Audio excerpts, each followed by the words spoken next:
What's happening, everybody? Welcome to the ASAP Afternoon Blitz, Friday, February 3rd, 2023. I'm Chris Gonzalez, joined by Jay McLevin. How's it going, Jay? Hey, it is going fantastic, man. Fantastic. It's interesting, Gonzo. I don't know if you saw that, man, but it looks like there's a little bit of steam picking up behind that Russell Westbrook. Could possibly look like a trade could be starting to form. Have you seen that with the Utah Jazz? I think there's Utah Jazz are in there. I think Detroit's also in the mix that could possibly make a trade for Westbrook. But it looks like the Lakers are definitely trying to make a move, at least one more move before that February 9th deadline. As long as they're not talking to the Pacers this time, I don't care. Oh man, what if it's Halliburton? Oh my God, dude, you would lose your shit. Oh, it wouldn't be Halliburton. They were talking about. Oh no, I'm not saying it would. I'm just saying for season. I'm just being silly. I'm just saying, like, could you imagine if Halliburton? I think Gonzo would lose his shit. I'd heard they really want Van Fleet from the Raptors. Yeah. Actually, and it looks like there's a little bit of steam picking up down there in Orlando that they're interested in Van Fleet. So there's quite a few people. I know, like I said, I know the Lakers have thought about it. I know, like, now Orlando's kind of coming into the equation. But I think Van Fleet would be a good addition to either one of those two ball clubs, to be honest with you. Yeah. I think whatever Lakers can do to get rid of West, and I don't know now, because it looks like Westbrook is picking up steam to grab the Sixth Man of the Year award now that he's embraced his new role off the bench. Have you seen that? Yeah, but we all say that he's embraced his new role. But if you look at his numbers, it's not like his numbers are a lot better than they were last year. Oh no, they're not. No, they're not. They're not. That's what I'm saying. That's what's so kind of weird. Like, it's just the media. I don't know how you're picking up steam for that. It's just the media narrative. Last year he was the worst. Last year he was the worst player in the league. Was dragging the Lakers down. He's playing pretty much about the same this year. Maybe turnovers down just a tad, and now he's Sixth Man of the Year, and he's just playing lights out. And it's like, yeah, it's the same dude that you watched play last year. Well, I definitely think they need to move on from him. It's just going to be interesting if they're able to conquer that before the February 9th deadline. Well, in either way, I mean, honestly, whether they move on from him or not this season, this is his last season on that contract, correct? So, I mean, they're going to probably move on regardless. But if they can snag something in the trade aspect, then that would certainly help them. Yeah. I still don't think they're going to go anywhere this year as a team, but well. No, I don't think so either. No, for real. I mean, let's be honest. I mean, they've lost a couple of those key pieces from that last championship team. Anthony Davis, he's here, he's there. We don't know. I still don't believe that he's 100%, going to be there all the way through the season without getting hurt one more time. And again, LeBron, he's off and on in terms of injuries or load management. So I don't know, man. I mean, hey, I think if they make the play-in, that would be more realistic. I just don't think they had the team to win the whole damn thing. But I do think they could possibly make the play-in because they're really not that far out, right? A couple games maybe out of that play-in spot. Yeah. Yeah, but I look for some teams like I think Golden State will get going eventually. I don't think they're this bad. I don't know. I think some injuries. Plus, they lost some defensive guys off last year's team that kind of hurt them. Oh, absolutely. But weren't they kind of down? Like they were what, second or third spot? I think last year, and they came out of nowhere and still took the whole damn thing. So, to your point, yeah, absolutely. But I do think, like you said, those two defensive pieces in and Gary Payton Jr. and stuff, man, that does hurt them. Yeah. Well, it's definitely going to hurt them. Well, we can just stay in the NBA for a minute. Who you think the biggest all-star snubs were? They announced the reserves last night for the teams. Well, I've I heard a lot. just said the other night, man. I still think Embiid was the biggest snub in my mind. He made the All-Star team. He just wasn't a He starter. made it as a reserve. Hey, look, watch this. He made the You're still an reserve. All-Star. Hey, you're still an All-Star. Hey, look, you don't put baby in the corner, okay? Nobody puts baby in the corner. I don't care. I know I've heard quite a few people say James Harden. He didn't even make it as a reserve, and he has been having a pretty good year so far. Yeah, that's weird not seeing Harden in the All-Star game. I mean, that's crazy to me. Did DeRozan, is he in the All-Star? Did he make the list? Because I don't remember seeing his name. To be honest with you, I'm not 100% sure. Let me pull it back up. I almost want to say he didn't make the cut.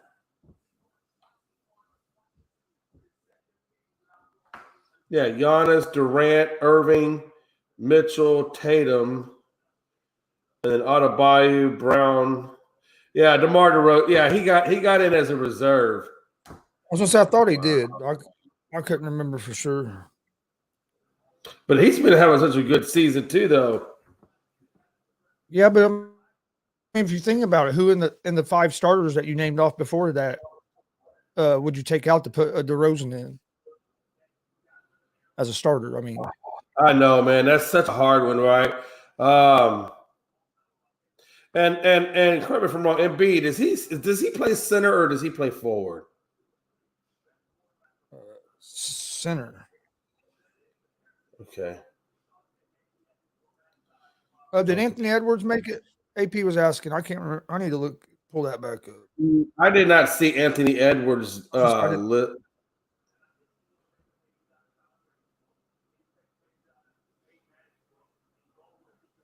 I didn't think so. I did not see his name anywhere in there.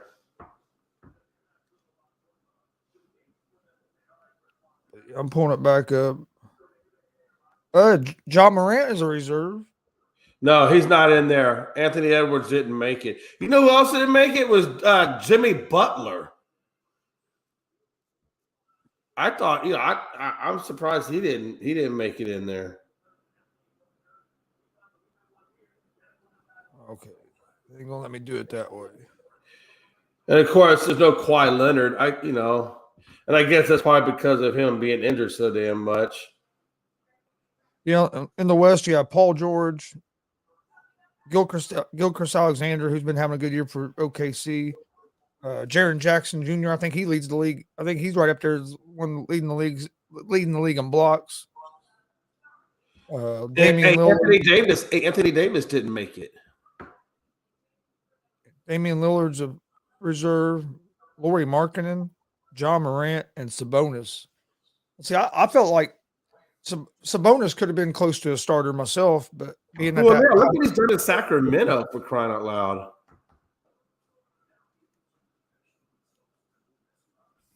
Hey, man. What's up, Marky Mike? Damn, nothing. Yeah, but Edwards didn't make it. Mike, we're talking about all-star snubs, man. Who you got on your snub list? James Harden. James Harden's a big one for me. Yeah, we were just talking about that. That was one that I brought up. Yeah, I know that's like the basic basic answer. I don't want to be like generic because I know it's all over ESPN, but it really is. It really is the bad one. That's a pretty bad one. He's had a good season so far. Yeah, he's averaging a double-double.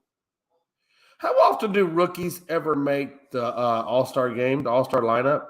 It's happening a lot more than it used to, but I mean, yeah, in recent years, Ja made it. A lot of other guys have made it. I'm sure Zion would have made it if, he stayed healthy. But, yeah, not often.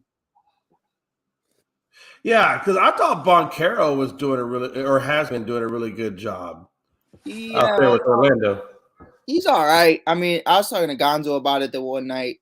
It's he's very inconsistent. So some nights, Yeah, I can see he'll that. give you 9 points, and other nights he'll give you 17. So it really depends. And honestly, Yeah, Jay, I mean, I can understand that.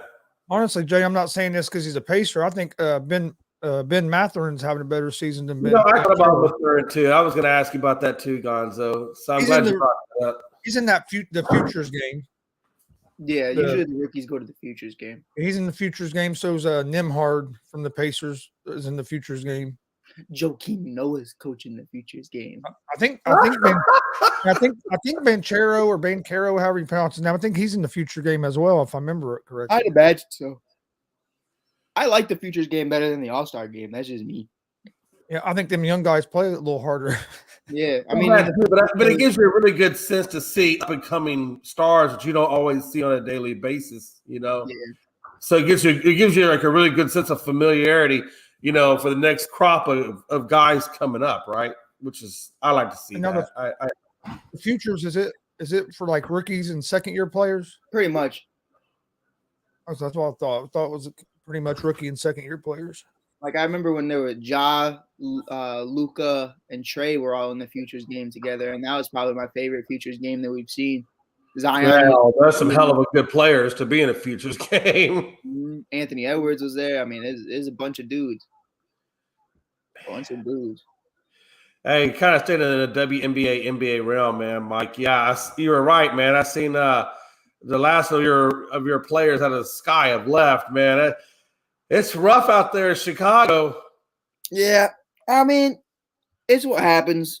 It happens a lot, especially in the WNBA, where the contracts are a lot different, and the length of contracts aren't really past 3 years for the most part. So, it's really something where I saw it coming. The writing was on the walls all year. Azare's gone now too.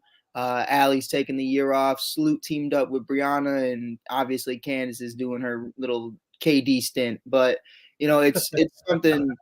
It is what it is. Last night. Yeah, no, it is. No, I like that reference because that's exactly what it seems like. Let me ask you this. Obviously, there's clearly 2 super teams now in the WNBA, right? You got the Liberty and you got the Aces. So out of the 2 super teams, you got to imagine, unless something crazy happens, I can see both those in the championship. But if you had to put those 2 in the WNBA finals, who do you think has a better shot at getting that win between those 2 super squads? I mean, the defending champs will always. Yeah, tell him, Gonzo. Tell him exactly how you feel. Nah, I'm playing. So it really does come down to, at the end of the day, really just experience. And I think at the end of the day, Becky Hammon is kind of that person for me. Like, I love Sandy. Yeah. I've spoken with Sandy a few times. She's a great coach. She's a great person. But that was really one of the big things, especially with the Sky beating the Mercury in 2021, was that, James Wade kind of outcoached her and the players kind of overplayed. So it's really something for me. I think, man, it's kind of like a hot take, but I really do think overall the starting 5 versus starting 5, I think because they added Sloot, and maybe I'm biased, but I definitely do think that the Liberty have the better roster. I mean, obviously, Asia Wilson and Candace and Kelsey, but, I just think they're a little bit deeper in New York. But I think definitely having Becky Hammon, the product of Pop is definitely going. Oh, yeah, absolutely. It takes them over the edge. It takes them over the edge, and they have the reigning MVP, but, you just added Sabrina Ionescu is going to win an MVP someday. I don't even have to say that. Like, that's an obvious. But you brought in Jonquel Jones, won MVP last year. You brought in Brianna Stewart, won an MVP before. I mean, you brought in a lot of dogs. And Sloot's obviously the best point guard in the game. So, I think there's going to be a lot of questions. But it's probably going to be the best finals I've ever seen if they both make it. I'll tell you, man. Hey, the best thing that ever happened to Becky Hammon was being able to sit up underneath Popovich on that assistant role and just soak up all his knowledge, because you can see clearly it paying dividends now. When she's coaching with the Aces, and you can definitely see the Aces have a huge Popovich influence. You know what I mean? Like, it's crazy. But yeah, man, that Popovich was probably one of the best things ever happened, and you could clearly see it transitioning over into her and in that Aces locker room. Hell, even Popovich even went and visited them during the playoffs. So there's a heavy Pop influence over there. Yeah. Crazy. I wish Houston would get another WNBA team. I was so upset when the comments left, or not left, but basically just got dissolved. I was like, man, because they were doing so well. Yeah, it's a while ago too. Oh man, yeah, it's been a hot minute, obviously. I just wish they'd come back, man, and reinvigorate that team. I mean, Houston's a good market. I never really quite understood why, they dissolved that team because they were getting mad crowd attendances there. It's not like they were hurting for a crowd attendance. So I still have to this date have not understood why they, why Les Alexander got rid of that team or dissolved it. I just don't understand that. Yeah, I mean, I'm always on board for the conversation of expansion. I think it'd be really great for the league to continue expanding and really try to, level up with what normal basketball leagues, attend to like 20, 30 teams. I think that's really the mark. I don't know when that would happen, but I think. Well, Mike, look how weird that is. They go out and they rip off 4 WNBA titles in a row. I think they got maybe 1 or 2 where they didn't get a WNBA title, and then the team gets dissolved. I just don't understand how you get 4 back-to-back wins, and then just because you had 2 off seasons, they just get rid of it. That just makes no sense. I never understood that. A lot of it's revenue. A lot of it is like who owns it. I can't really speak on the financials of the person who owned the Houston Comets, but it definitely does depend on could he financially afford the team, and if not, if he sells it and the guy who owns it now doesn't want to be in Houston, it's a totally different conversation. So I mean, I don't really know. I wasn't. Right. I never really read into what happened there, but I imagine financials probably had a good part of it.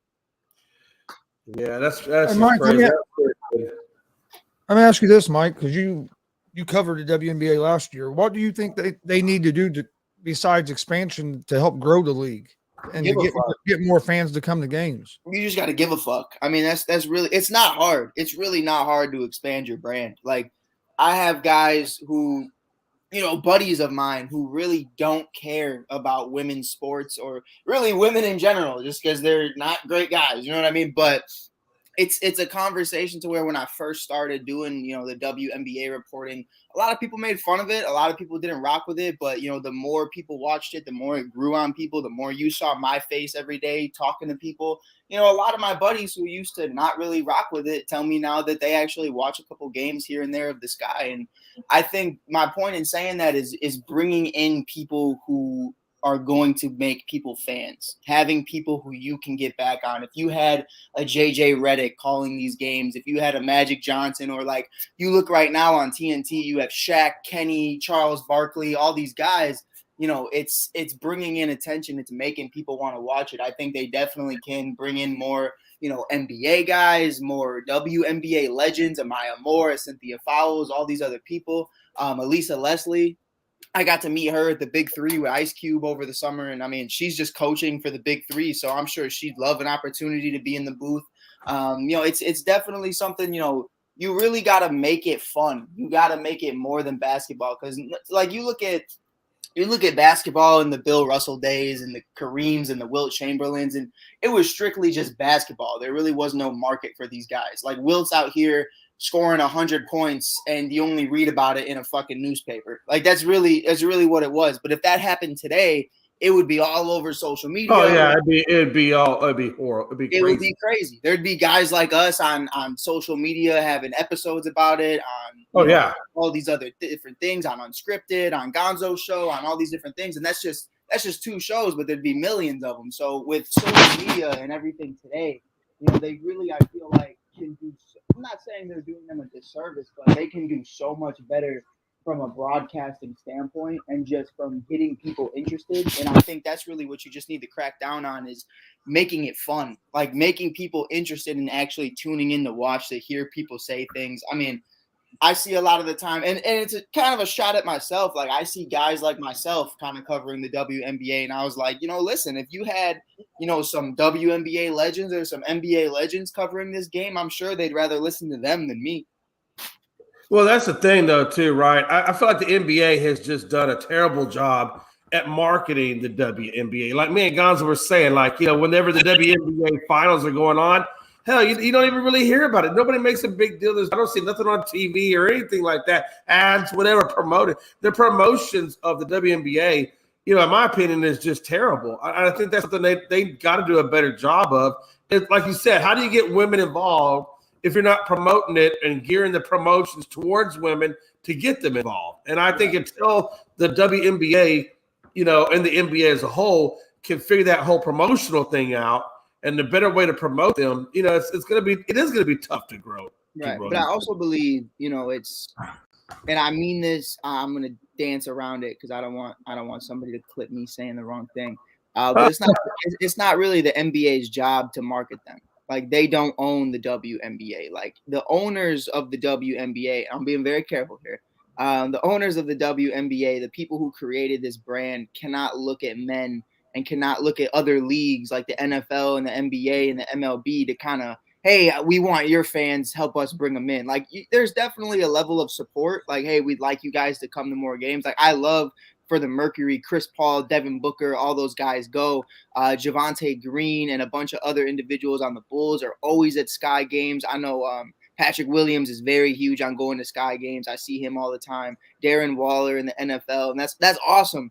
But at the end of the day, you have to actually build your brand. You need to bring in the right media team. You need to bring in the right social media strategists. Oh yeah, do what you got to do. Like, and I'm not saying that we shouldn't help. Like, you need support. Everybody needs to help each other, and that's really what it is, especially in this kind of day and age where everything is accepted a lot more than back in the day. Like, if we're talking 90s WNBA, a lot of people aren't watching that, but now it's so much more accepted and there's so much more support towards it. But at the end of the day, the only person that can fix you is you. I truly do stand on that. So I do believe that, Kobe Bryant talked about it a lot too, that there's so much more they can do from, traveling expenses and getting these women to point A to point B is really bogus. I mean, they're on these charter planes and they're not even all on the same plane. Like, there's a lot that go. I mean, they're basically, it's like if Gonzo and I got sent on a Spirit Airlines and we're both on two separate planes. It's almost comparable to the way minor league baseball players get treated. Oh yeah, it really is. It's like a G League, and that's like the travels and the expenses and stuff. And I think obviously that comes with revenue and stuff like that. But if that's how you feel and that's how it's going, you definitely need to make a change. And I feel like being on ESPN a lot more is helping. But they definitely need like their own little spotlight. Yeah, that's the crazy thing too, right? I mean, that was one of the big things that brought Brianna over to New York was the fact that they do the charter travel and she's trying to promote other leagues and other teams, or not other leagues, other teams in the WNBA to use charter travel. And I thought it was kind of interesting the fact that the WNBA actually fined New York. Well, it was $500,000 because they were using charter flights, because I guess they gave them a competitive advantage on the other teams that don't have charter flights. Right. And I just think it's crazy. Like, you're sitting there charging them or fining them for something that everybody should already have rights to regardless, Yeah. I mean, but I think you hit on that too. Brianna probably just saved the WNBA, and Candace did too. Like, I made fun of her for the KD stint, and I'm going to make fun of her all year when I see her. I'm definitely calling her KD. But I think this is the best thing that could happen in the WNBA, because a lot of people, they'll nitpick things. If you only see a team with one superstar on them, then you're not really going to watch. And that's really what the NBA has become. You know what I mean? Like, I see DeMar DeRozan on the Bulls. He's a superstar to me, but the rest of the Bulls roster blows. So I'm not watching that shit. But, you look at teams like the Nets, you look at teams like the Lakers, you look at teams like all these other teams that have the ability to kind of, bring these super teams together. And it helps a lot. And you look at the big threes that have been happening on throughout Golden State, Miami, Cleveland, Boston, everywhere else throughout the last several years. And it's really helped the NBA kind of come back to what it was prior to the Jordan era. So that's really something for me. Brianna Stewart coming to New York with Sloot, and obviously bringing in Jonquel Jones too. That's 3 MVPs right there. Well, not from Sloot, but Brianna has 2, and then Jonquel has 1. But Sloot's a great point guard as well. She's one of the best in the league. She's kind of like that Chris Paul. But she could score. But it's definitely something. Having two super teams potentially going up against each other in the finals is probably the best thing that you could have marketing standpoint in a very long time. And that's where I think WNBA struggles is with their marketing because honestly, I heard more about the WNBA when ESPN was talking about trying to get Brittany Griner stuff than I probably did during the WNBA season. It seemed like, right, and that helped a lot too. And but what I mean, it shouldn't be like that. It shouldn't take something bad like that to happen right. for WNBA to get more exposure than like 100%. regular seasons going on. Mm-hmm. And what if they changed maybe the time of year that they played instead of like playing the same time as the NBA? Do you think that would help any? They don't. I mean, let's be real. They play from May to September, early September. Like the only thing that's on is baseball. So like they have this perfect window. I can't. If anybody sits here and tells me, "Oh, I can't watch the WNBA," because I love Gonzo's dog. Because there's other sports on. No, there's not. Like I was telling my buddies, I was like, "Oh well, I want to watch a Sky game," and Jay knows how good the Sky were last year. They were phenomenal. But it's like, oh no, I'm gonna watch the Cubs game. I'm a diehard Cubs fan. The fuck you watching the Cubs game over the Sky game for? It doesn't make any sense at all. The Cubs are awful. We won like 60 games. Like I don't want to hear that. I don't want to hear that at all. Let me ask you this though. Going back to the Sky, I just gotta ask you why did they all leave? Why couldn't they make it work in Chicago? I mean, what exactly went wrong there that made everybody want to go to other teams? I think they did make it work in Chicago. I think that was the beauty of it is you won a championship the first year all together. And then the second year, you came up a little short, but you broke every franchise record and a lot of WNBA records as a unit. And the problem with keeping a team like that together is the financials. Like there was a lot of conversations about paying Sloot. Candace Parker took a major pay cut. Azurá Stevens was coming off the bench. Allie Quigley, I don't really count that because respectfully, I love Allie, but it's she's 38, 39 years old now. She's taking the year off. It's not really like she left. She's just taking the year off, which I believe is going to lead to retirement at some point. She really doesn't know where she wants to be. So she's just following her wife, which is Courtney Vandersloot, wherever she went. So it's really something, Candace teaming up with Chelsea Gray, going to Las Vegas. Obviously, you see what she's doing on TNT. It's a lot easier to be in Las Vegas than it is to be in Chicago, flying back and forth. Azurá Stevens, she got a bag. I'm so happy for her. She's going to be starting for the Sparks. I mean, that's really what it comes down to. And I think her creating her own, her own story, her own narrative somewhere else is a lot better than the story of here, coming off the bench and now you're a starter. Like, she just gets to go in the Sparks with her own mindset, new book, write whatever pages you want. But it really does. And then Sloot, obviously, wants to team up with Brianna. So that's something I can't knock her for. Brianna's one of the biggest freaks of natures that I've ever. She's like the Greek freak of the WNBA. So, it's really something where this is what happens in this league. Like, if you think that the Vegas Aces aren't going to be in the same position a year or two from now, you're crazy. Like it's just the WNBA and the financials and the contracts that go into that. Yesterday, the Sky picked up two solid players, and I'm really excited to see what they could potentially bring. Isabel Harrison, and then obviously Courtney Williams. It's going to be interesting to see, what kind of playoff team the Sky are going to be. I definitely think they're going to be a playoff team. But obviously, you got two big-headed monsters over there right now on both sides of the nation. So, I think at the end of the day, it's still Vegas and New York versus everybody. Oh, yeah, absolutely it is. I mean, man, when you put that much damn talent on a team, I mean, yeah, they still got to, develop chemistry, but, I don't think that's going to be an issue. I mean, it's incredible. Yeah, definitely. Who the hell just joined me? Gonzo, you know what Chihuahuas are in the dog community? About ready to have two of them now. I'm about ready to cook if you want some Chihuahua ribs. Your nurse is going. Hey, seriously. Hey, listen. Hey, just so actually, you know, I better not say that because I'll have some animal people coming out. You'll have all over the place. Look, look. Chihuahuas are the Cornish game hen of the dog world. Okay, I'll tell you what, they're good. They let you know what's going on outside. They don't miss They're anything. like That's a good ADT sure. system. They hear one little sound outside, they'll go crazy, or they want to fight Mhm. each other sometimes. Today's been they're hearing something outside. Somebody was at the door first time. I don't know what was going on the second time. I think my dad made a noise out there in the living room, and they went crazy. Yeah, they're good ADT. Wow, see that. Gonzo, did you talk about Donovan Mitchell yet? What? Did you guys talk about Donovan Mitchell yet? No. Oh, no. good. Let's talk about that. Did you see that, Jay? I know there was a skirmish between Mitchell and was it Brooks or was it? Yeah, Dylan Brooks.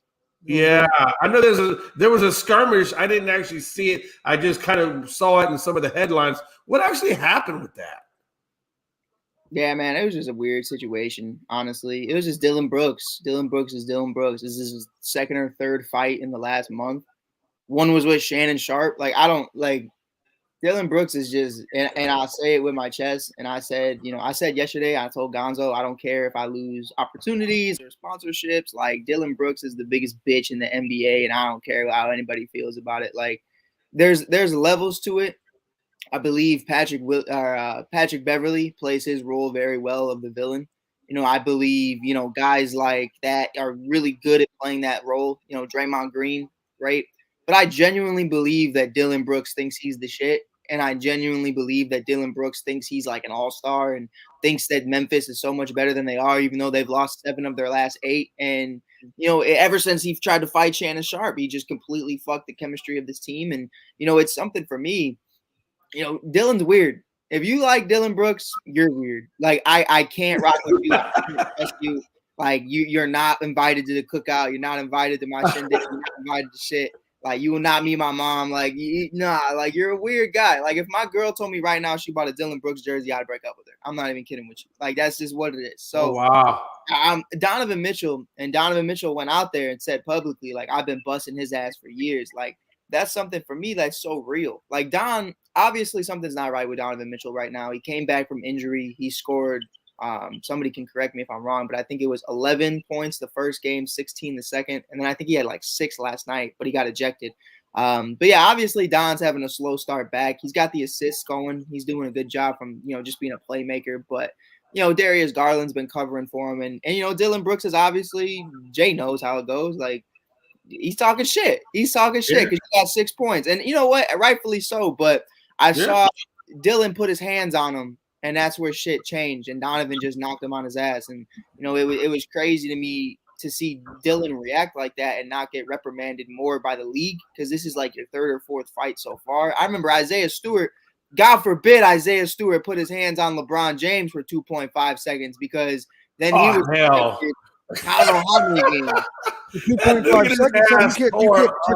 So you can't touch LeBron for a half a second. Yeah, no, like, you try to fight LeBron. Hey, look, let me tell you that. You know how that would work out? It would work out. Yeah, he would get his ass whooped. That's how that would work out. Hey, and then after LeBron whoops his ass, he would take 2 days off for load management. Mm-hmm. Hey, LeBron helped bring the Lakers back last night to beat the Pacers. The Pacers led the whole fucking game until the last like 40 seconds. Yeah. It's the story of Gonzo's life. That's the story of Gonzo's life in Indiana. Fell apart.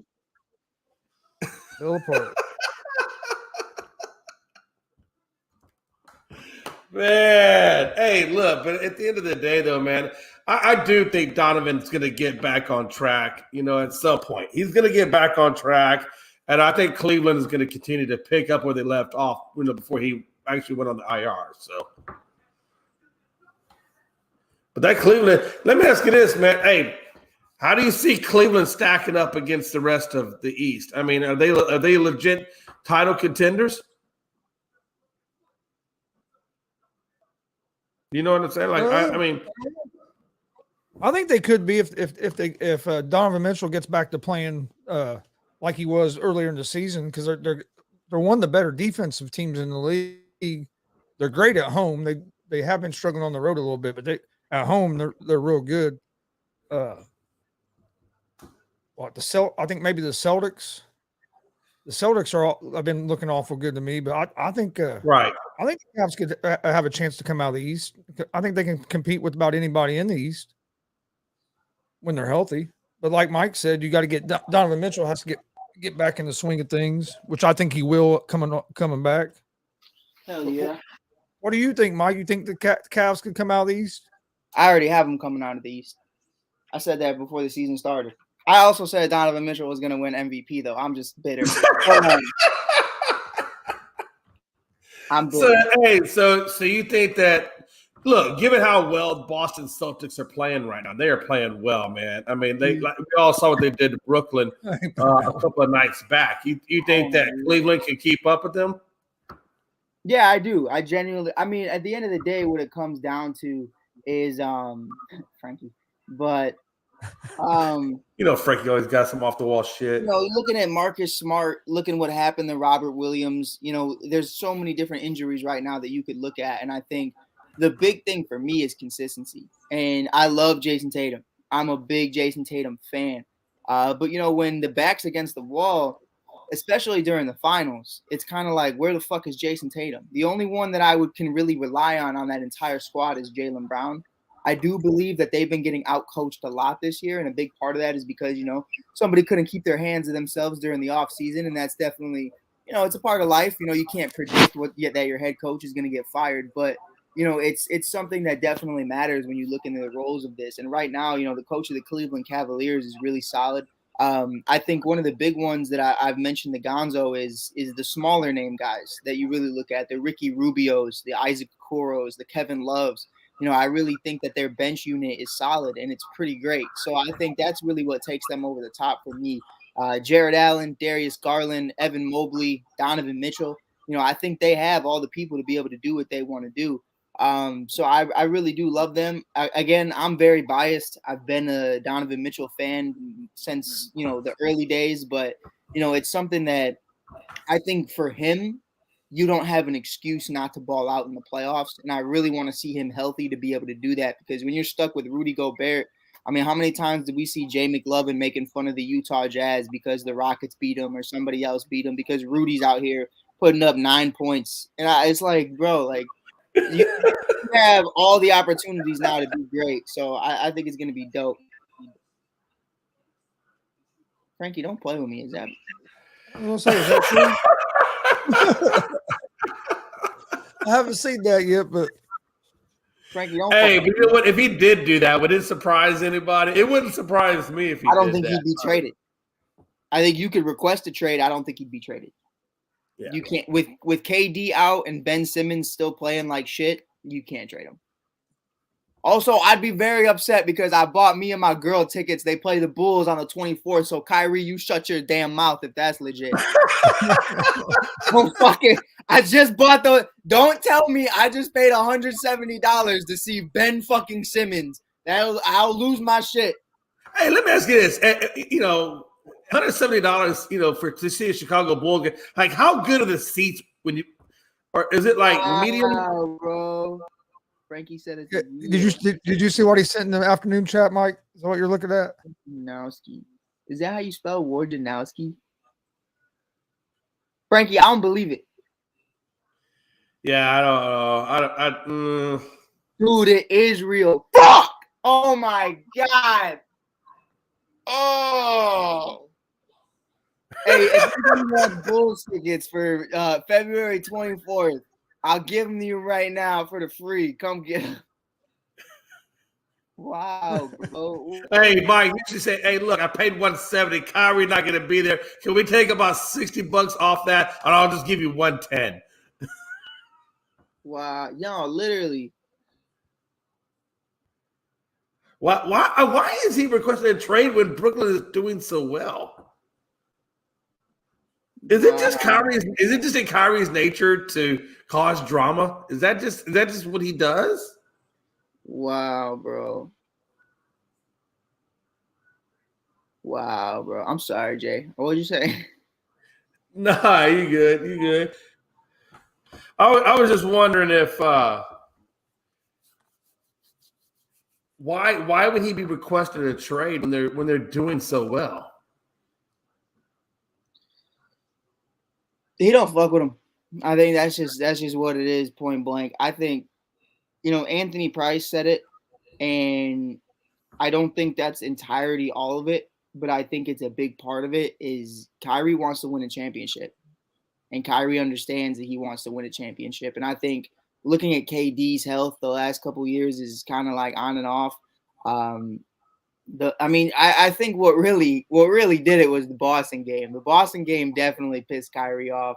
You get blown out by over 30 from the first quarter all the way down, and your head coach is still keeping you in throughout the fourth quarter. But hey, shout out to the coach because I needed that for my parlay.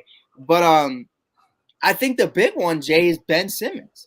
And yeah. I'm going to have the Freddie Hendersons, or I love them. This is my brother here I'm about to name. The Prides are going to. Oh, wait a minute. I thought you were saying you love Freddie. I was going to say, what just happened to Mike? Fuck that guy. But, my brother Pride from Prideful Takes is always on me about how critical I am on Ben Simmons. But I think the big one is Ben hasn't come back to being that guy who can average 20 points a game. He's averaging 4 or 5. Like, you're acting like you're 37 years old and have had 4 knee surgeries. And Derrick Rose is out here averaging the same amount of points as Ben Simmons right now. And that's fucking insane to me. And he plays 2 minutes a game.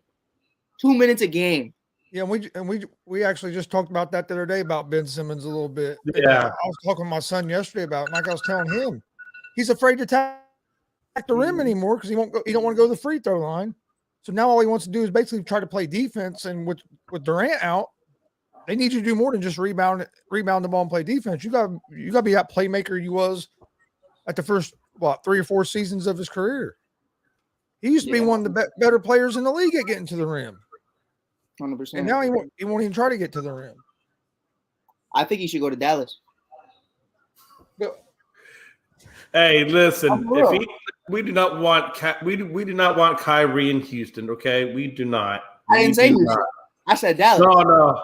It's in the comment section. I was replying to one of the comments. I'll say it's probably Logan.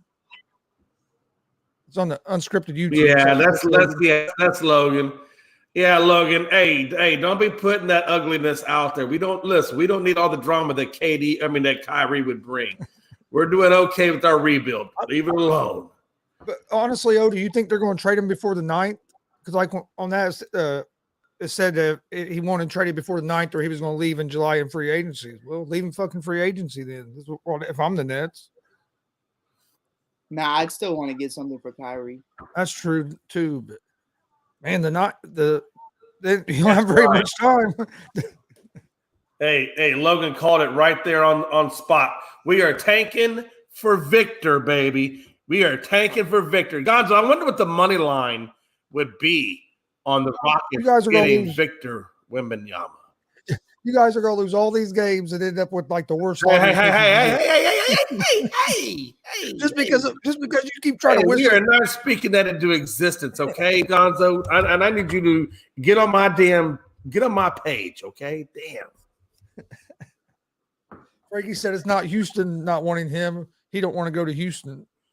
I mean, and in all honesty, if I was him, I wouldn't want to go to Houston either because they're in a rebuild mode. Why would Kyrie want to go to a rebuild? He obviously wants to compete for it. I don't know. Does Kyrie even care to compete for a championship? Because I think he does. I mean, he just sabotages every damn thing. And the thing is, though, this year he's actually been focused on basketball most of the season until this came out today that he wants traded. I mean, you ain't really heard a whole lot of drama. Gonzo, I'm a Kyrie fan, so I'm going to try to remain unbiased. But is he not focused on basketball right now? Because I'm not saying he's not focused on what I mean? basketball. Like it's still, I still don't think it's a distraction. It's really still him focusing on basketball. If he truly thinks, fuck the Nets, like we're gone, like I hate it here. Like let's be real, Kyrie's made some fuck ups. Kyrie's fucked up a lot, but the Nets organization is fucked up a lot as well. Like they've done a lot of, you hired Steve Nash, you brought in James Harden, Kyrie, and KD, the 3 biggest problems in the NBA, and you teamed them up. And then you said, you know what? James isn't good enough. I want Ben Simmons. So you brought in Ben Simmons. And it's like you bring in nothing but guys who just, either don't want to work or have these outside agendas. And, that's something for me. I look at the front office of the Nets right now. We're getting bodied by the Boston Celtics by 30 plus. KD's nowhere to be found. I'm gone. KD, I mean, let's be real. KD requested a trade too. No one said shit about that. So, and Jack Vaughn was supposed to be. Is it Jack? What's Vaughn's first name? I don't even know. Jock Vaughn or whatever his name is. The guy that was supposed to bring it. At first, it looked like he was bringing them back together. He had everybody on the same page. Everybody was doing what they're supposed to do. And now all of a sudden, it looks like Jack Vaughn has just lost control of his team. Now everybody wants either to be let out or left. And if you look last year, KD wanted the coach fired. He wanted to trade. So Gonzo, Mr. J. McLovin, do you flip Kyrie for Russell Westbrook? Oh God! You team up KD and Russ again? Oh God! No, I would definitely not do that. I think I would. I mean, well, or as Gonzo says, hey, that's like a lateral move of head cases. I don't think it is. I think that's low-key the dopest shit. LeBron reunites with Kyrie. KD reunites with Russ. That is a good storyline, though. It's a feel-good story. Hey, that is a good storyline. The fact that they're going back to their old people. You think KD would be up for that? I've seen KD and Russ's interactions throughout the last couple years, and they seem very good. Obviously the first couple years were a little rough. Russ was feeling some type of way. He was, why not, winning my MVPs, doing his thing. Victor isn't going to Houston. Say it with your chest, baby. He's going to Chicago. But it's something for me where I see LeBron not having a problem with it, because LeBron definitely wants to fix that Martin Luther Irving and Brick Simmons. Damn, I do like the Martin Luther Irving jokes. I think those are funny. Those are good. But yeah, I think the only question, I think LeBron and Kyrie would be fine. I don't think they'd have a problem with each other, because Kyrie's at a different point in his life. He's a lot more mature from that standpoint. He came out and said that he handled things wrong when he left. Yeah, he's a lot more mature about that situation. And I say that situation because I'm not saying he's mature in all aspects. But I think it really comes down to, does Russ want to play with KD? Because I've heard KD kind of go out and say like he's kind of a dick about it. You know what I mean? So I think it really comes down to those two, but I don't see why not. I mean, I like that. But I don't see why not, just because, they look at how they've been interacting recently and on the sidelines together. They've been communicating. They've been, cordial with each other. So I think it's definitely possible. But I still think Kyrie and Luka would be something nice. Yeah. Well, I mean, it would be. If you look at Kyrie from a talent standpoint, it would be. It's just Kyrie's drama. I just don't. Is it worth bringing him in? That's my thing. Like, this whole season, there's been no drama. So if you can continue with that, I think it would be a great fit. But obviously, it's kind of like a Dennis Rodman wild card of what you're gonna get. So if you can contain, or not contain Kyrie, if Kyrie can contain himself, and kind of just all the outside things, just kind of tunnel vision it. It is what it is. But I think KD goes to the Warriors when Green leaves. Nah, that shit's over with. He's averaging 27 points a game, 5 rebounds, and almost 6 assists a game. So I mean, Kyrie's been balling. Yeah. Yeah, they got killed by why would he says, or Anthony Price says, or KD comes back home to the Wizards. I've never known when was he ever with the Wizards? Is he from Washington? I was gonna say, he's from Texas. He went to University of Texas. He went to Texas. He went to University of Texas, but I don't mean he was like from Texas. I thought he was from Texas. I'm not sure. I'll look it up. That boy born September. He's from Washington. Is he? Yeah. That's interesting okay. That's interesting. Okay. Man, learn something new. Anthony Price, good job, man. I learned something new from you today. Frankie. Hey, listen, Frankie, you about 2 steps away from being blocked. About to block his ass. It's okay, Frankie. Jay's blocked me before. He'll come back. I never blocked you, Mike. He'll come back. I never blocked you. He'll be like, "Hey man, I did delete Tony Gonzalez once before by accident, not on purpose. I don't think so." Yeah, later that night we go to I started doing a show. And Dad comes in and goes, "I can't find the ASAP network on my Facebook nowhere." Jay blocked him from it. I was like, we can fix that. I'm curious. Hey, what did Jay say when he found I did? Did he say, "Yeah, that sounds about right"? Oh, I didn't talk to Jay. I thought you talked to Jay. No, I fixed it myself. Oh, okay. I got you. Oh, damn. Sorry, that was my prostate exam that I got to go to here in a minute. Frankie said, "Block him and he'll come on."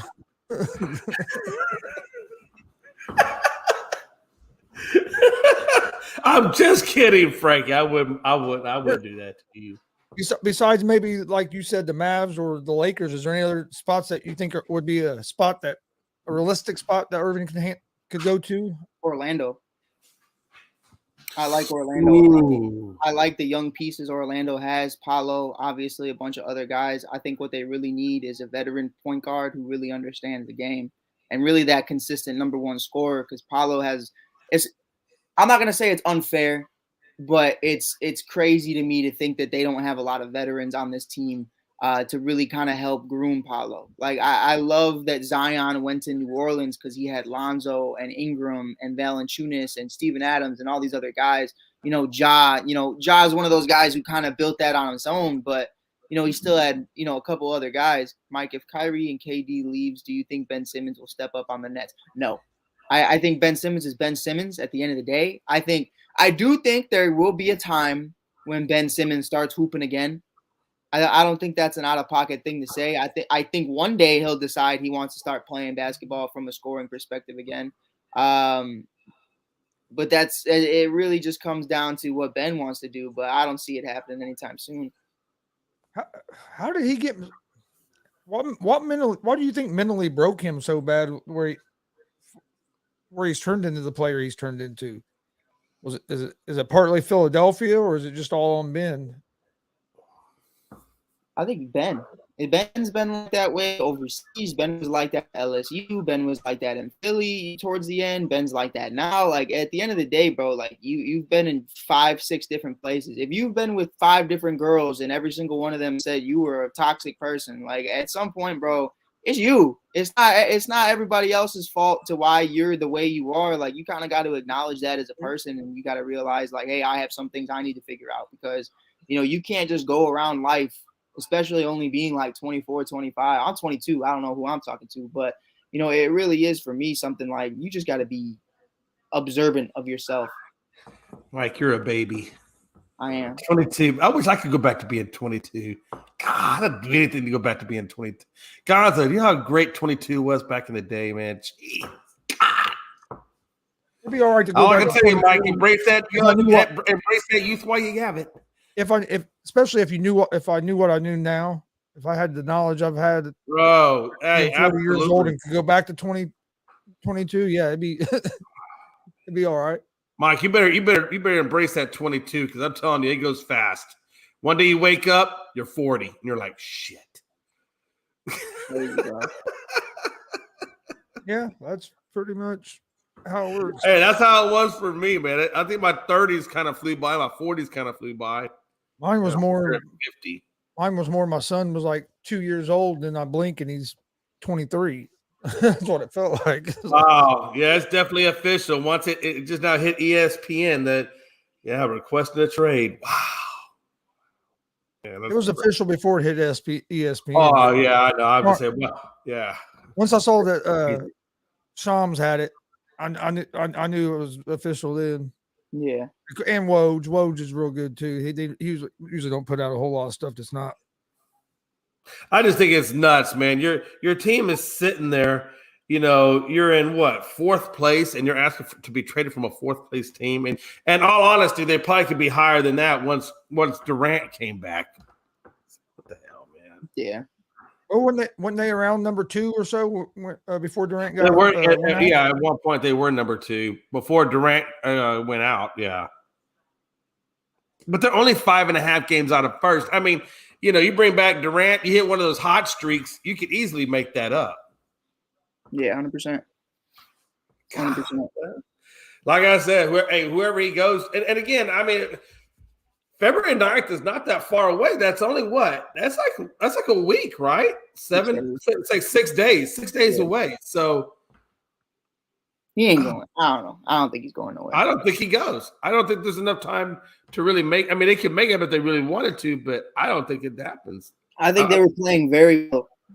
KD was healthy, so I think that's a bad idea. But I don't know why he wants out. That's what I'm waiting for, is to see why he wants out. If it's not something you could fix, then it is what it is. I think it's premature on Kyrie to want out. I mean, because once Durant comes back, all those, most of those issues should get fixed. As long as you do your part. I mean, I think it's too premature to want out just because he had a couple of bad games. Maybe he's pissed off at Simmons, but I mean, come on, that stuff can be worked out. Yeah, I don't know, unless you don't think so. Unless you think, I've been here. He's been there since 2019. It's 2023 now. Right. So if you feel like you're done, then fuck it. James Harden did it. And Philly looked great. So if he finds the right spot, I'm with it. Someone said go to the Bulls. That's crazy. I would love Kyrie on the Bulls. He said put on your red glass slippers and wish it. Oh, God, that's funny. Hey, real quick, I know we're switching topics, but I just saw recently, today, was 149 concussions in 2022 in the NFL. Yeah. That's a lot of damn concussions, Mike. Crap. Yeah. I wonder what they're going to do now. I mean, I'm sure the NFL, that they always continuously work on trying to make those helmets to where, I guess the technology, but damn, that's a lot of damn concussions, man. Like probably 10% of them were all Tua though. So I mean, it really just depends. Hey, that's true. I mean, I hate to say it, but what they're going to end up doing with as soft as our society is getting is going to end up being flag football like the Pro Bowl. Yeah, probably. Yeah, I never thought, man, flag football would be mentioned in the same sentence as the NFL. Speaking of the Pro Bowl, real quick, did you guys watch any of the skills challenge thing last night? No, I saw Derek Carr's interview though. That was crazy. That was out of pocket. Yeah, he said he's not going to extend the trigger date for his money. Yeah. So he'll probably get released before the 15th, because after the 15th he's owed like what 40 or 50 million or something like that. Yeah. Where's he going, Mike?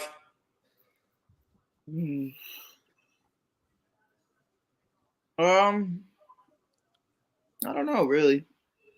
Derek's an interesting guy. He's not really somebody that everybody's gonna go crazy for, but he's not somebody who's just gonna become a backup. So I think, it really depends on the situations. I could tell you after draft day, probably have a better understanding of that, just because, you really look at it for Indianapolis's perspective and a bunch of other guys' perspectives. If they don't land the quarterback they want, I could definitely see them trading for Carr. But, Aaron Rodgers is another guy. Again, it's really hard, especially guys like Jimmy. Guys like Jimmy got the same stick last year. You kind of look at it for what it is, and you understand, hey, listen, I understand you're a free agent, but so is Lamar Jackson, so is Aaron Rodgers, so is a bunch of other guys. So it's really just going to come down to where the other guys go first. If Lamar Jackson resigns, then that's perfectly fine. If Aaron Rodgers gets traded, then we'll figure it out. But until then, you really don't know, because he's going to be everybody's third or fourth option. I don't think anybody's sitting here right now saying our offseason plan is to sign Derek Carr. I don't think that's a really realistic conversation. Houston's conversations, I've heard, they're interested in Derek Carr, but again, you got number 2. So, the Bears aren't taking a quarterback. So you got the choice between CJ and obviously Price. Why would you go after Derek? I mean, when you're a rebuilding, I think Carolina might be an okay spot for him to try to go to. I mean, they love every white boy who can throw a football. So I mean, but seriously, hey, look, they are in desperate need of a starting quarterback, and Darnold's not the answer. All right, If I had to pick a team, a couple teams now before the draft, like Mike said before the draft, I'd say maybe the Colts or Tampa Bay. Tampa's another one too. Yeah, Tampa's definitely another one. But again, like Tampa's a Rodgers conversation of trying to get Rodgers to come in on a cheap deal, see what happens. Like it's going to be interesting. I see Jets. It's crazy actually. I was playing franchise on Madden like 2-3 months ago, and I was bored, so I just traded for Aaron Rodgers to the Jets, and I won a Super Bowl. So I think it's a great fit personally, but it's definitely something. You know, it's going to take a while to really get an understanding of who's in on him and who's not, because everybody's going to be in on Aaron and Lamar. Yeah, if Lamar's available. AP said Twitter's going crazy about Irving. That said the Jewish community is happy about the Irving trade. I imagine they are. Wow. I'm not even kidding. Like I do know they have a lot of animosity and a lot of frustration towards Kyrie. I've seen a lot of that. That's a whole different conversation, though. I don't even. That's it. Wow.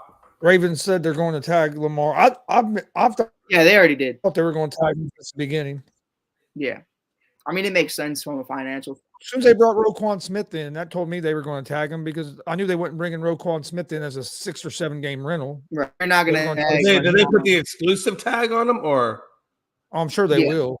Yeah, they did. I mean, you can't tag Roquan because you tag him for $22 million a year then, and he's a linebacker. So it's like you got to pay Roquan, but I still think it's disrespectful. I do believe it's disrespectful that you paid Roquan but you paid Lamar.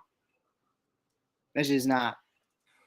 It's fucked up. And I wonder, do you think Lamar could use that as fuel to possibly want to go someplace else and say, screw it? I like him in a bunch of different places. You can come over to the Colts, I'll be happy. That's a Colts fan. Yeah, but you already got a running back. You don't need another running back. We need a quarterback. Lamar Jackson's a quarterback. Yeah, I know. You need a quarterback. He is a quarterback. I told you, he's an RB1 with QB2 hands, man. Come on. I don't understand how you're such a big Jalen Hurts fan, but then you hate. I do think Jalen Hurts could throw the ball better than Lamar. Oh, I don't. What a time to be alive. I think if you give Lamar Jackson the weapons that Jalen Hurts has on the Eagles this year, that Lamar would have put up probably better numbers. Yeah. Well, and you know, I saw earlier where I think one of the, I believe it was the safety for the Giants, said that Sirianni was on the right team for a free ride, like he's on a free ride. That pretty much anybody could coach. I think what he was getting at was anybody could. Yeah, did you see the quote I'm talking about, where he kind of was saying like, you know, pretty much anybody else could basically coach that team. I think Sirianni's a good coach. I think what he's done with that team in the first 2 years he's been there. I think, but we'll see. We're going to see in the Super Bowl when he goes up against Andy Reid with a couple weeks of rest. You know how good Andy is time to prepare.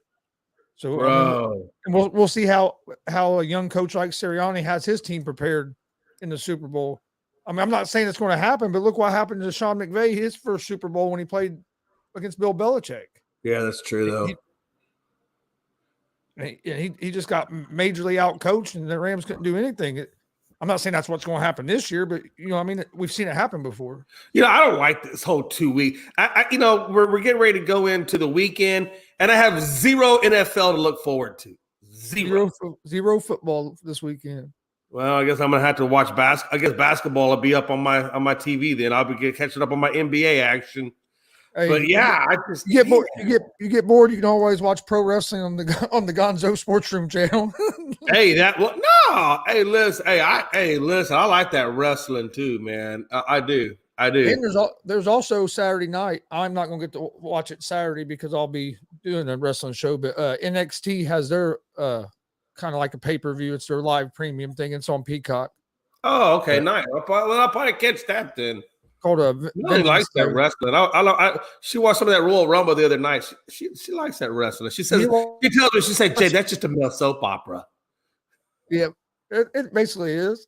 You need to watch SmackDown tonight. That's going to be real good because it'll be the fallout with Sami Zayn and Roman Reigns and everything. Oh, yeah, because this is the first one right after the Royal Rumble. Yep. this will be the first time that them guys have been on TV since the Royal Rumble because they wasn't on Raw. So it's gonna be fun tonight. I'm looking forward to it. Oh pro wrestling is fun to watch. I'm gonna start. I've gotten more. I'm not gonna lie. I used to watch it a lot when I was a kid. Then I kind of got away from. I'd watch like I still watch pay-per-views because my son loved it. And like I used to order the pay-per-views for him. Or my dad would get them. We'd go over there sometimes. But now I'm getting. Then we started doing all the independent wrestling shows. So I got where I was watching more independent. But here I'd say the last couple months, I've been watching more Monday Night Raw and more SmackDown. My problem is on Monday night if football's on and wrestling's on, I watch football because I can go back and watch the wrestling later. I can't go back and watch football later because as soon as you pick up your phone, you already know what happened. At least yeah, and you know you're going to do that. Because I did the same thing too. I can't tell you how many times I've recorded football games only to not go back and watch it because I knew what the score was, and I'm like, why am I going to watch this? Unless somebody tells me something happened. But even then, that's what highlights. I go back and catch the highlights of it. But because most of them, did you see that play when you can turn it on ESPN and watch the highlight instead of having to go to what you recorded and fast forward and try to find it. Right. So hey, when is so the next big WrestleMania or WWE event is going to be what? WrestleMania, right? The next live premium event is the 18th Elimination Chamber. Oh, the Elimination Chamber, and that's February. Yep, February 18th. What month is WrestleMania in? Is that March or April? April 1st. April 1st and 2nd, I believe. It's usually the first Saturday and Sunday. Like the first Saturday and Sunday in April. Okay. Usually. Okay, I got you. Yeah, man. I like that Royal Rumble. I like the big ones. I know we're planning on doing a watch along on the 18th for Elimination Chamber.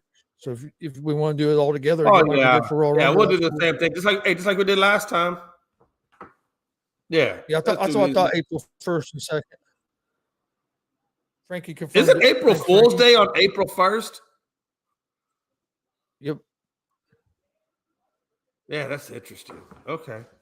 That's interesting. And then next Saturday, I think I'm going to be doing a watch along for a big UFC pay-per-view next Saturday, the 11th. Oh, damn. The only way I won't do the 18th, Jay, is would all depend on how I feel after my surgery, because I have that surgery on the 15th or 16th. I think it's the 15th.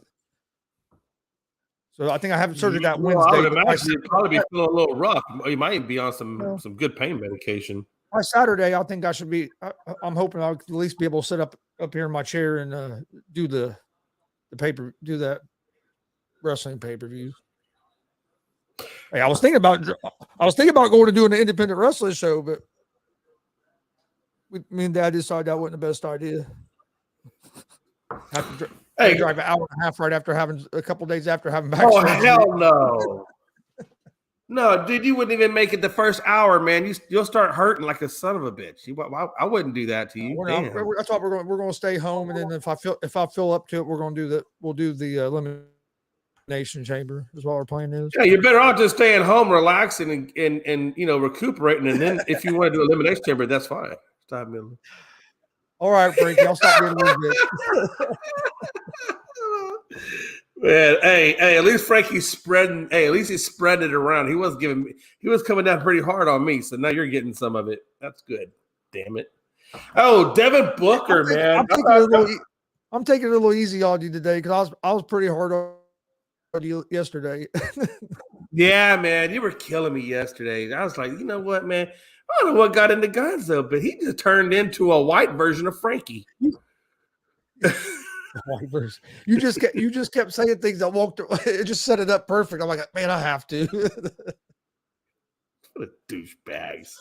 You know what? But you know what though, man? Hey, I got thick skin, so we're good. We're good. Well, yesterday I had really good thick skin. Some days I had. Thing is, if we all wouldn't fuck with each other a little bit, then you would think. Oh, it wouldn't be fun. It wouldn't be fun. It would be like every other podcast that's out there, to be honest with you. God. No, hey, what I was saying earlier is I forgot to say, and I just thought about it, was Devin Booker as an all-star snub. He's been hurt. That's true. Oh, yeah, that's true. That's true. I think that's why. I think that's why because I think he's. I'm not 100% sure how many games he's missed, but I think he's missed quite a few games this season. Oh yeah, and I think that's what's really affected Phoenix in terms of where they're positioned. They looked terrible the other night, dude. They got their ass kicked by. I just don't understand what happened to Phoenix. Like, how the hell did you how did you go from where you were to where you are now? I just don't get that. The Atlanta Hawks. The Atlanta Hawks was beat the hell out of them the other night. Yeah, that's crazy. I just saw some highlights. Like I said, I watched the Pacers. Like I watched pretty much the whole Pacers game last night. I was watching it while we done unscripted, and then I finished watching it. But other than that, I really don't watch like whole NBA games. I kind of watch bits and pieces, and I watch more now since football is getting over, and there ain't really the football. I like watching college basketball better than NBA myself, especially when you get to the March Madness time frame of it, right? I mean, we all watch. I mean, once March Madness hits, man, I'm all about it, man. Well, I don't watch like too much men's basketball until we get to that point, though. What's that? And like this time of season in college basketball is good because now everybody's getting into their conference schedules, and you see a lot of good games in conference play because the teams see each other. Yeah, even then though, I don't know, man. I just haven't gotten in. I usually get it right when March Madness goes down. That's usually when I get ramped up into. I say that, but I'll watch a lot of IU games. That's my favorite team, and then I'll watch Purdue sometimes when they're on. Yeah, Purdue. That's in Indiana. That school's in Indiana, correct? Yep. Okay, I've never been to the actual school. Purdue's in Lafayette, Indiana. IU is in Bloomington, Indiana. Then you have Notre Dame up north in South Bend, Indiana. Oh, okay. Damn, y'all got some pretty big time schools out there in Indiana. Then I'm trying to think. I think there's another one I'm missing. That's pretty bad. Like where I live, we got a MAC school. We got Ball State University here in Muncie. They play in the Mid American Conference. Huh. Oh man, what if they do Mike Hughes put a Kyrie Irving for Russell Westbrook in the chat trade. Oh yeah. Yeah, when is the start of NFL cut day? It's got to be. Yeah, I'm not 100% sure how. I know, like Derek Carr, the Raiders would have to release him before the 15th, or then his guaranteed money sets in, and they'll owe him like $40 or $50 million or something like that. And he said in an interview last night at the Pro Bowl that he has no plans of working with the Raiders to extend that to give to give him more time or whatever. So I look for him to be released by the 15th. So basically he gave up $40 or $50 million. I trade for him. Huh? So he basically gave up $40 or $50 million then. No. By advancing it up, didn't he? No, because if he's still on the roster on the 15th, he gets the rest right that guaranteed money. Yeah. But what they wanted them to do, they wanted them to change the date and give them longer to decide what they wanted to do. They wanted him to move that back to like a week or two and give them more time. And he said no. Right. It's not costing him no money because if he moved the date to like move the date till. Oh, so when they move the date back, that also moves the cut date or the day that he would get that money. So it all goes back regardless. Yeah, I got you. Yeah, you know what? Hell with that. Yeah, now the Raiders, I've been the same way. Like, wait a minute, you just benched me in the last couple games of the season.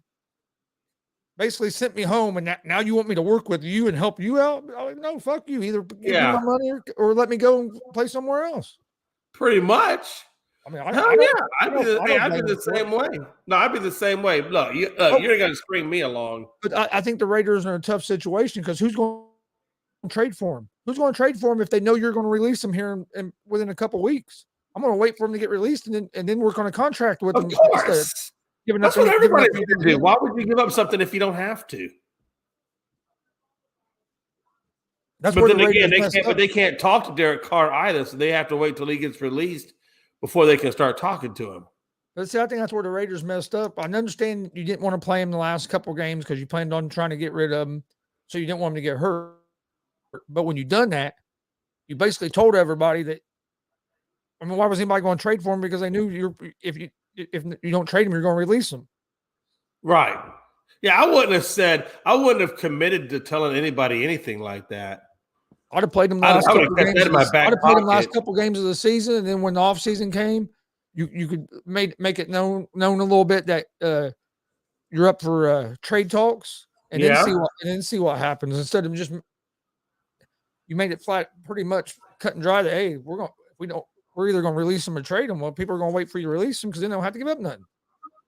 Yeah, I definitely think them showing their cards definitely was not the right move. It's not a move that I certainly would have made. What a time, man! What a time. Yeah, man. I'm really kind of hoping. U of H kind of slid out of that number 1 spot out there in March or in their division. Now their rankings, not the division. The rankings. I think they're 3, aren't they? 2 or 3. Yeah, they slid down to number 3. They'll probably move back up to number 2 because Tennessee was number 2, and Tennessee lost this week to an unranked team, and Houston won last night. So I'd say Houston's probably going to move back up to at least number 2. I don't think they'll move ahead of Purdue yet because Purdue hasn't lost. Let me ask you this: realistically, though, if you had to rank them, how would you rank them in terms of what schools you think are better? I'd probably have Purdue at 1, Houston at 2, Tennessee probably would be at 3. Okay.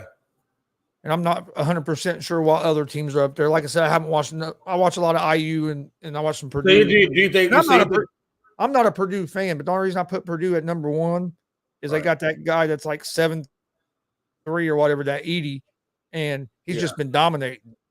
As long as he stays out of foul trouble, and then they got 2 good guards as well that go along with Edey. But as long as Edey stays out of foul trouble, they're just tough to beat because hell, he's so fucking big, dude, down low. Oh yeah, no shit.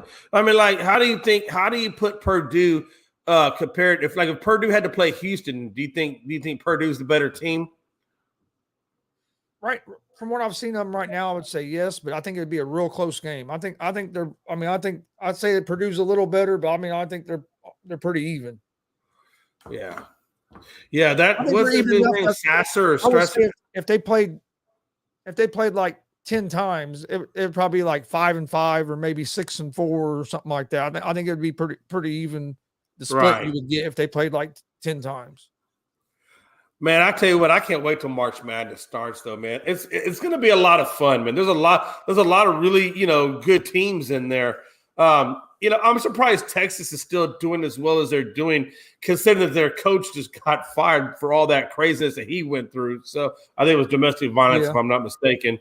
But the fact is, Texas is still in there. Yeah, I think it was domestic violence, wasn't it? I think that's what it was. If memory serves correctly, I believe it was domestic violence.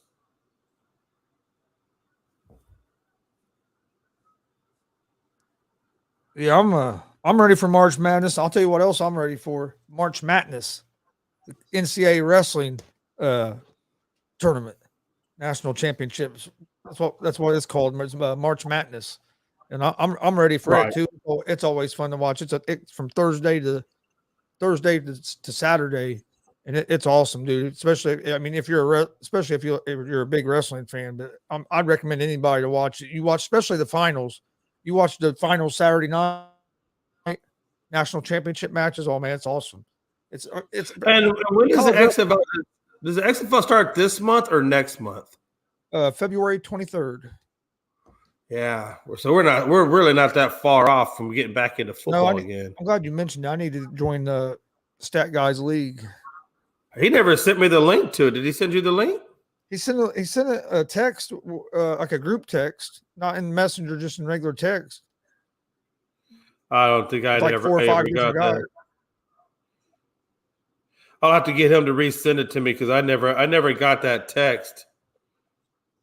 I haven't. I was going to join it yesterday, and I ain't gonna lie, I got busy and never did it. And then when I had time last night, I forgot about it.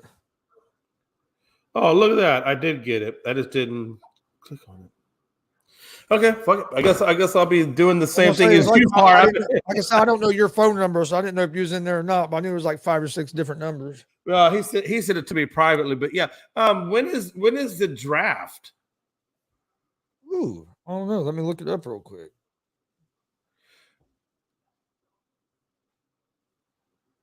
NFL draft. I'm trying to think. No, not that draft. I mean, I'm talking about the XFL draft, like for drafting our teams. Like, oh, I don't know. My bad. I went from fantasy to NFL. No, I just didn't know if we've missed that league draft time or not. No, because he just sent that link out like at 1 a.m, not last night, the night before. So it's okay. Well, then I'll get it done today. Then I'll make sure to get in there. But yeah, I'm not sure when the draft is going to be. I don't know if he's set the date yet or not. He hasn't told me. Oh, okay. Yeah, no, that's Tuesday. I'll take care of that today then, or this evening. I'll get into that. I'm gonna call myself the Gonzo Killers. This will be the first time I've played a fantasy league besides like NFL, so it'll be interesting. Maybe I'll call myself Gonzo's an a-hole. That's what I'll call my team. Gonzo's an a-hole. Hey, who you playing? Gonzo's an a-hole. I keep saying I'm going to try out fantasy baseball, but I've never. You know what? I have never done baseball, and they got basketball too, and I've never done either one of those. Yeah, I really need to get into that. I know I have a cousin. He loves doing the fantasy basketball, which I've never tried it. I've always just done football.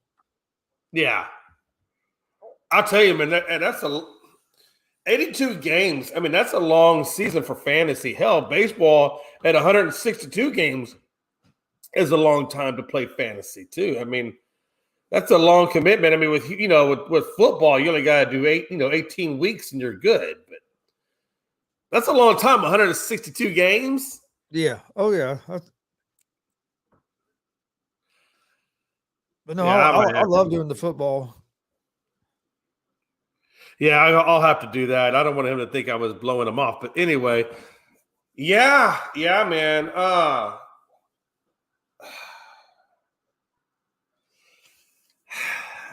just need Houston to keep losing, Gonzo. That's all, man. I just need Houston to keep losing. Well, now Irving might be on the trade block. Is that what big moves do you think might happen before February 9th?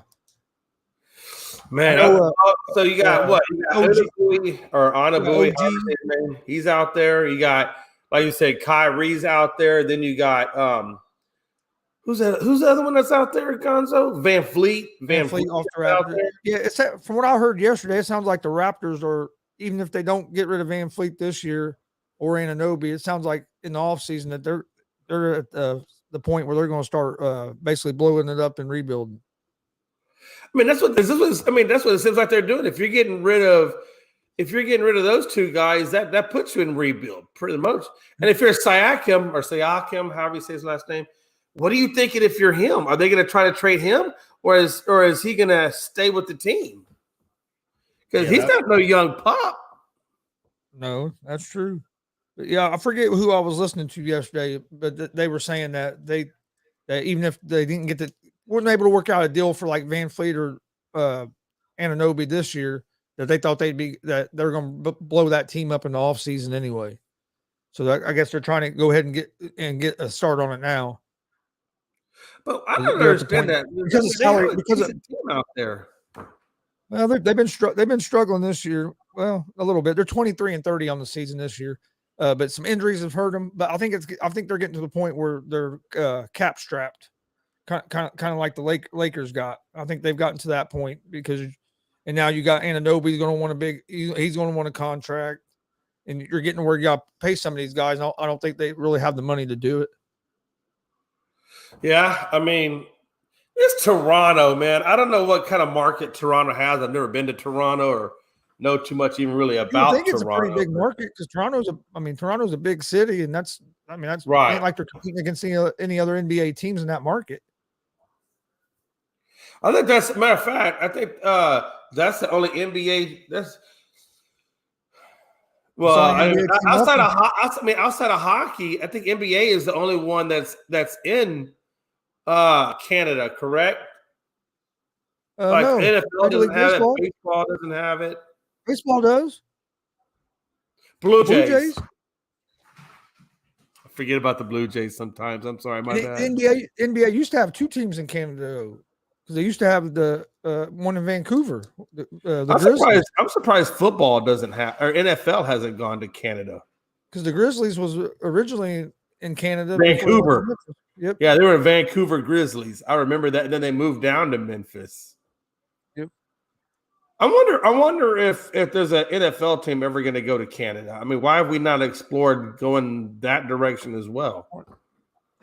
Maybe because of the CFL, maybe. But NFL would blow the CFL out of water, though. So I don't know.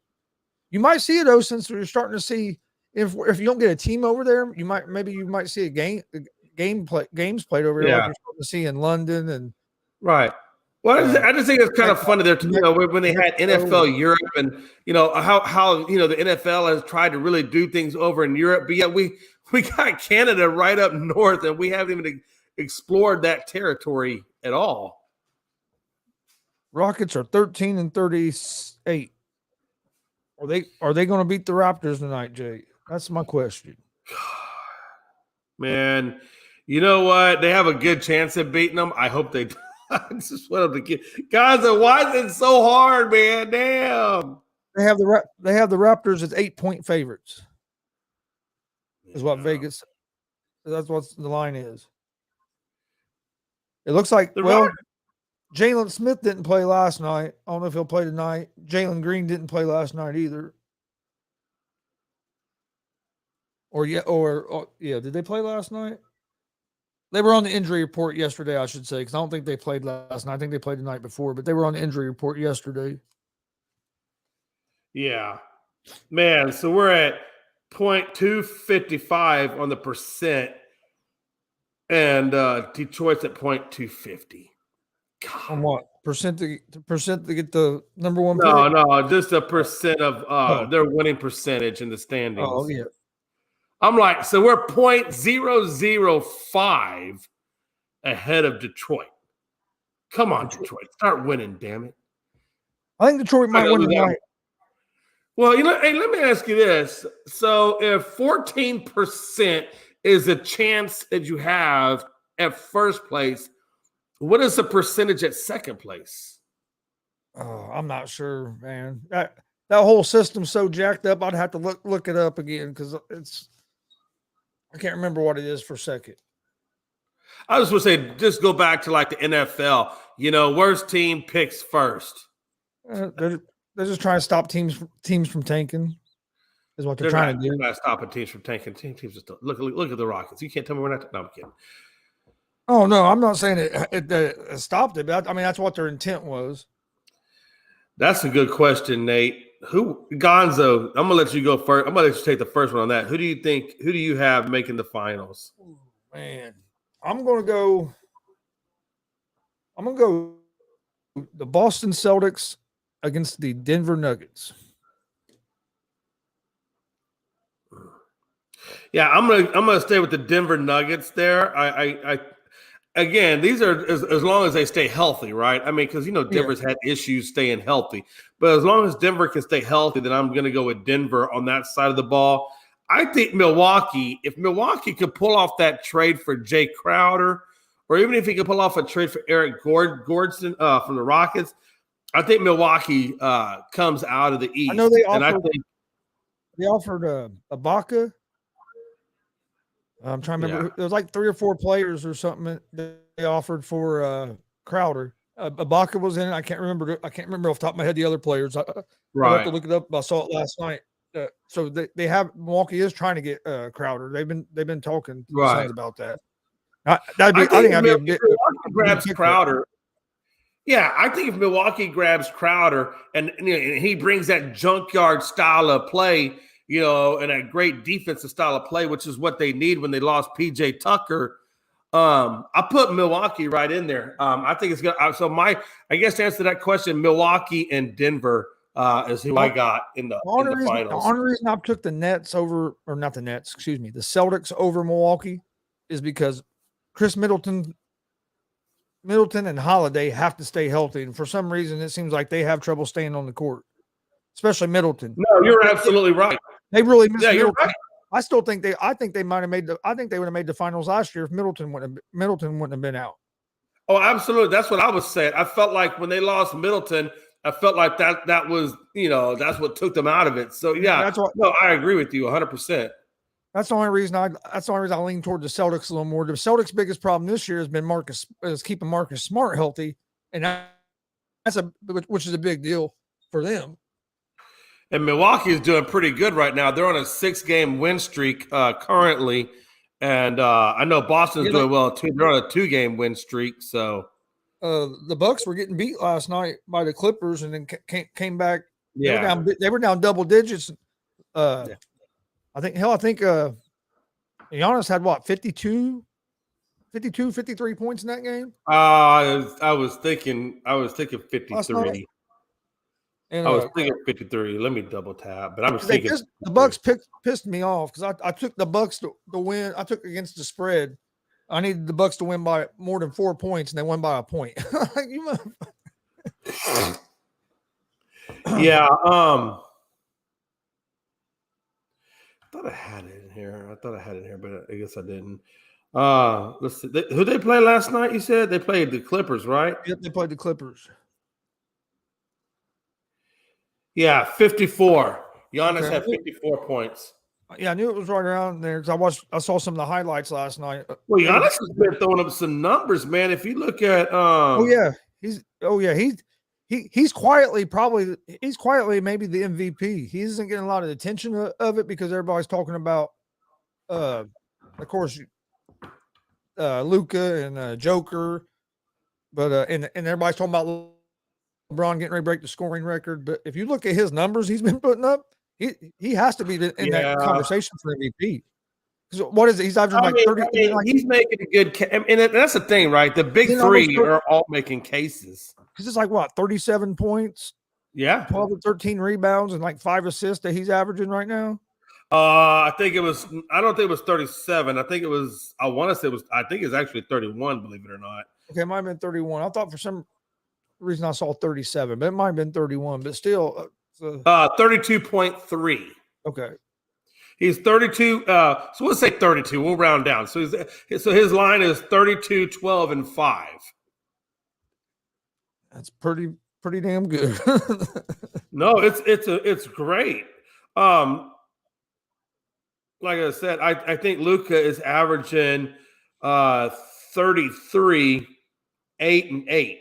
So honestly, I still think Luka has him. Stat wise, I think Luka still has him though. I mean, but you could obviously say also that Giannis's team is in a better situation in the standings. So, I mean, I don't know. It depends on how you look at it. I still think, I really do. I still believe this is Luka's year. Man. I still think Joker might get that 3 in a row. Yeah, you're right. I think you're right. The only thing I think might keep him from that is the fucking NBA writers and the people that vote on it because they don't want to give nobody 3 in a row. Shit. Yeah, Joke. Oh, listen to this. I think you're right. I think Joker does get it, and it's going to be because he's averaging a triple-double right now. 25 points, 11 rebounds, 10 assists. That's his season average. I don't know how if a guy's averaging a triple-double, how he doesn't get it. Yeah, that's you know true. what I mean? They gave it to Westbrook because he averaged a triple-double. Yeah. Well, and the difference between him and Westbrook, though, is Joker actually has a good field goal percentage at 83 his field goal percentage is 63.2. So he actually has a good field goal percentage where, Westbrook didn't really have that. What is this shit?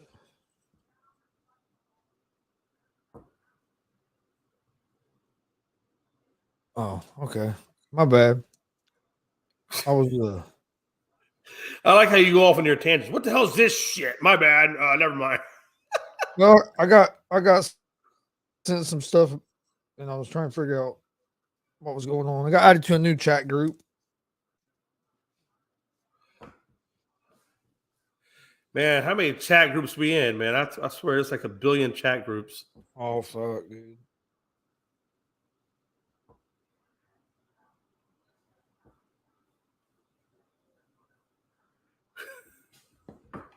Yeah?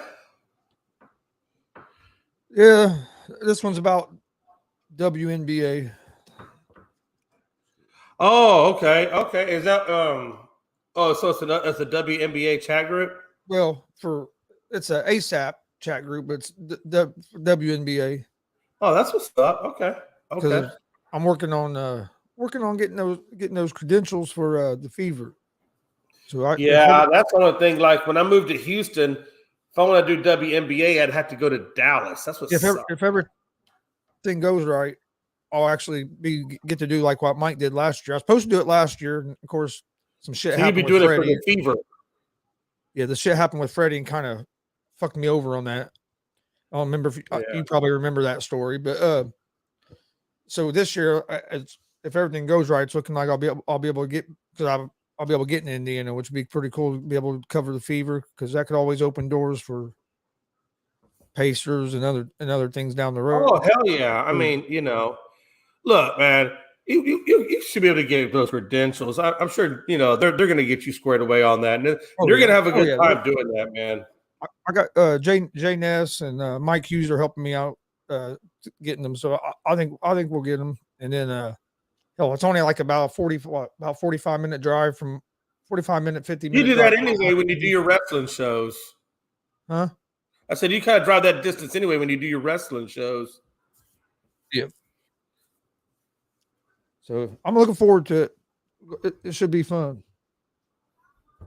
Should be fun. Let's get the final thoughts. Oh, damn! I didn't realize it was already out late. I look up; it's 2:55. Hey, not too much final thoughts other than let's see. Today's Friday. Friday. Thank God it's Friday. No, just make sure you tune in. Not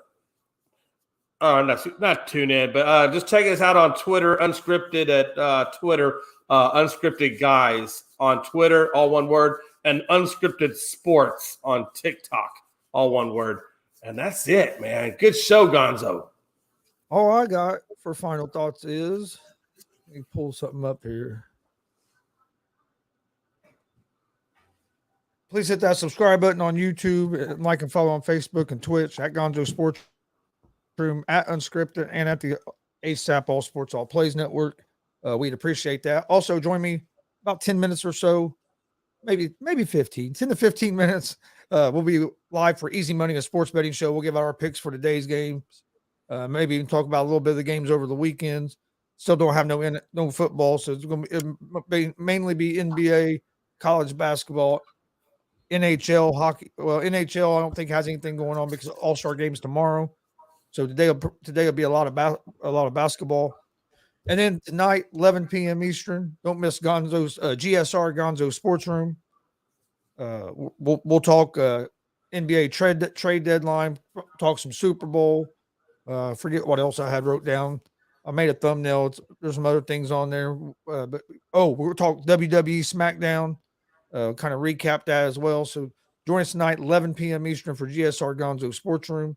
And then tomorrow, Saturday, February 4th at 6:30 p.m., we're going to be live from Crawfordsville, Indiana for NGW, the live pro wrestling. If you haven't seen our live pro wrestling streams, come check it out. You get to see all the matches live, and we myself and my dad do commentary live from the event. So it'll be fun. And then Sunday we'll be at another pro wrestling show, Summit Pro Wrestling. They always put on a great show. We'll be there on Sunday. So come join us for that. That's Sundays at 4:00. So Saturday 6:30 p.m. Eastern, Sunday at 4 p.m. Eastern. Join us for that, and then also Monday. We'll have our full slate of shows, but Monday night at 6:30, we're doing our first annual GWR award show, and we'll give out our awards for like best wrestler of 2022, like best tag team, best faction, and different categories. This will be our first year doing that, so it should be a great time Monday evening at 6:30, and we'll have special guest Marcus Fine, who's a independent pro wrestling super fan. He went to 69 shows last year. He set his record. I think the previous record was like 62, and he got to 69 this year. So 69 independent wrestling. Best number in the whole wide world. And he would have been over that if it wasn't been for a couple of illnesses and stuff like that. But yeah, no. He goes 69 is the perfect number. Oh yeah, it's a perfect number. Yeah, he went to shows in Illinois, I think Kentucky, Indiana. He might have made. I don't know if he made it to Ohio last year, but they go all over the place. Him and his wife, they're great people. But he's going to join us Monday night, so it should be a great show. But that's really all I got. Please hit that subscribe button on YouTube.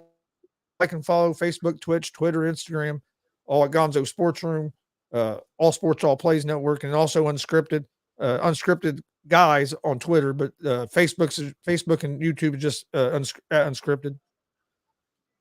Somebody must already use the name unscripted or something on Twitter, and you had to put the guys. I would assume. Yeah, that happens sometimes. It happens. Oh, whoa! Wrong button. I almost ended the show without playing an outro or anything. What a time to be alive! You almost put a Jay McLovin. Well, hey, I already messed up the intro, so I already kind of pulled Jay McLovin. Did you notice that? Yeah, I did. But I was like, hey, we're rolling with it. We don't care. We're doing it. The countdown was on. I was sharing it, and I looked up, and all of a sudden the music went off. I looked up, and the screen was on the thumbnail. So shit, I heard it. Man, well, hey. I felt like the 5-minute countdown was too long. Yeah. Then the 3-minute countdown, it gives me almost just enough time to try to get everything done. Now I want to get done sharing it and shit. So I'm like, maybe I should go 4 minutes. Hey, I did have one of the last final thought. When Pearland, listen, when the baseball classic rolls around, the Little League World Series, you guys got to be back in there, man. You got to give me another reason to shout Pearland. So Pearland, Little League, let's go. Let's go. I'm ready for some baseball. Just about a month away from I think it's February 24th or 25th is when the first spring training game is. So we're less than a month away, actually. So about 22 days. That's crazy. Isn't that crazy how fast we're back into – we're already in spring. That's crazy. Like we're already in February of 2023. Like the first January flew by. Oh, yeah. No doubt about it. It definitely flew by. We appreciate everybody for everybody joining us. We'll see you guys Monday Monday at 1 p.m. Eastern with another episode of the ASAP Afternoon Blitz. Hope everybody has a great weekend, and we'll see you Monday. Barely.